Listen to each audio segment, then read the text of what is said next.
തിരുവനന്തപുരം ചിറയൻകീഴിൽ 8 വയസ്സുകാരൻ പാമ്പുകടിയേറ്റ് മരിച്ച സംഭവത്തിൽ ചികിത്സാ പിഴവുമായി ബന്ധപ്പെട്ട റിപ്പോർട്ട് സൂപ്രണ്ട് ഇന്ന് ഡിഎംഒയ്ക്ക് കൈമാറും. കുട്ടിക്ക് ചിറയൻകീഴ് താലൂക്ക് ആശുപത്രിയിൽ വെച്ച് മതിയായ ചികിത്സ ലഭിച്ചില്ല എന്ന് കഴിഞ്ഞ ദിവസം കുടുംബം ആരോപിച്ചിരുന്നു.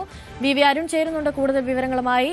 അരുൺ, കുടുംബത്തിന്റെ ഭാഗത്ത് നിന്ന് ഗുരുതരമായൊരു ആരോപണമാണ് ആശുപത്രിക്കെതിരെ ഉണ്ടായിരിക്കുന്നത്. മതിയായ ചികിത്സ ലഭിച്ചില്ല, ഇത് പാമ്പുകടിയേറ്റതാണ് എന്നൊരു അറിയിപ്പ് ആശുപത്രിയുടെ ഭാഗത്ത് നിന്നും കുടുംബത്തിന് ലഭിച്ചില്ല എന്ന തരത്തിലുള്ള ആരോപണങ്ങളൊക്കെയാണ് ഉണ്ടായത്. ഇന്നതിൽ കൂടുതൽ നടപടികൾ ഉണ്ടാകുമെന്ന് പ്രതീക്ഷിക്കാമോ?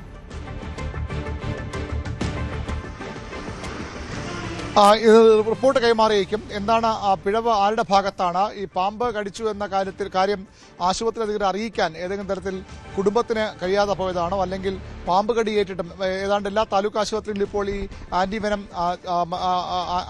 മരുന്നുണ്ട്. അതുകൊണ്ട് തന്നെ ആശുപത്രികൾ പെട്ടെന്ന് എത്തിച്ചാൽ ജീവൻ രക്ഷിക്കാൻ കഴിയുന്ന സാഹചര്യമുണ്ട്.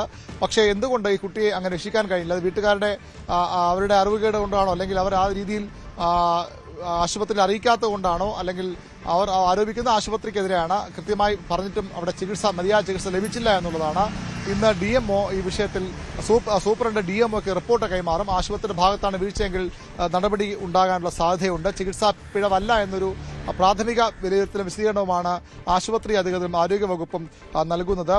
പാമ്പ് കടിയാണോ എന്ന് സ്ഥിരീകരിക്കാൻ കഴിഞ്ഞിട്ടില്ല. അതിനുള്ള അടയാളങ്ങളോ അല്ലെങ്കിൽ തെളിവുകളോ ഒന്നും ഉണ്ടായിരുന്നില്ല. കുട്ടിയുടെ ശരീരത്തിനുള്ള ലക്ഷണങ്ങൾ ഉണ്ടായിരുന്നില്ല.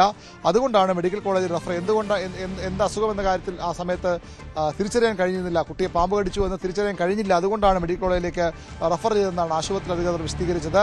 പക്ഷേ ഇതിൽ ആശുപത്രി ഭാഗത്ത് വലിയ വീഴ്ചയുണ്ടെന്ന ആരോപണം ശക്തമാണ്. ഇന്നലെ തന്നെ വിവിധ യുവജന സംഘടനകൾ ആശുപത്രിയിലേക്ക്, താലൂക്ക് ആശുപത്രിയിൽ മാർച്ച് നടത്തിയിരുന്നു. ഇന്ന് സൂപ്രണ്ട് ഈ വിഷയത്തിൽ ഡിഎംഒക്ക് റിപ്പോർട്ട് നൽകും. അതിനുശേഷമാകും ആരോഗ്യവകുപ്പിന്റെ ഈ വിഷയത്തിലെ തീരുമാനവും നടപടിയും ഉണ്ടാവുക. വി അരുണാണ് വിവരങ്ങൾ നൽകിയത്. തൃശൂർ കോടാലിയിൽ പാമ്പുകടിയേറ്റ് മരിച്ച 8 വയസ്സുകാരന്റെ വീട്ടിൽ നിന്ന് വീണ്ടും പാമ്പിനെ കണ്ടെത്തി. വീട്ടിലെ ശുചിമുറിയിൽ നിന്നാണ് വീണ്ടും പാമ്പിനെ കണ്ടെത്തിയത്.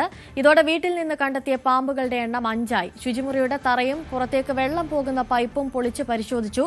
കുട്ടിയെ കടിച്ച ശംഖുവരയൻ ഇനത്തിൽപ്പെട്ട പാമ്പുകളെ തന്നെയാണ് 4 തവണയും വീടിനുള്ളിൽ നിന്ന് കണ്ടെത്തിയത്.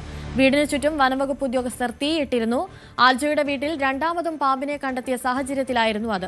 വീട്ടിൽ കൂടുതൽ പാമ്പിൻ കുഞ്ഞുങ്ങൾ ഉണ്ടാകാൻ സാധ്യതയുള്ളതിനാലാണ് വീടിന് ചുറ്റും തീയിട്ടത്. 8 വയസ്സുകാരൻ ആൽജോ കഴിഞ്ഞ ദിവസമാണ് മരിച്ചത്.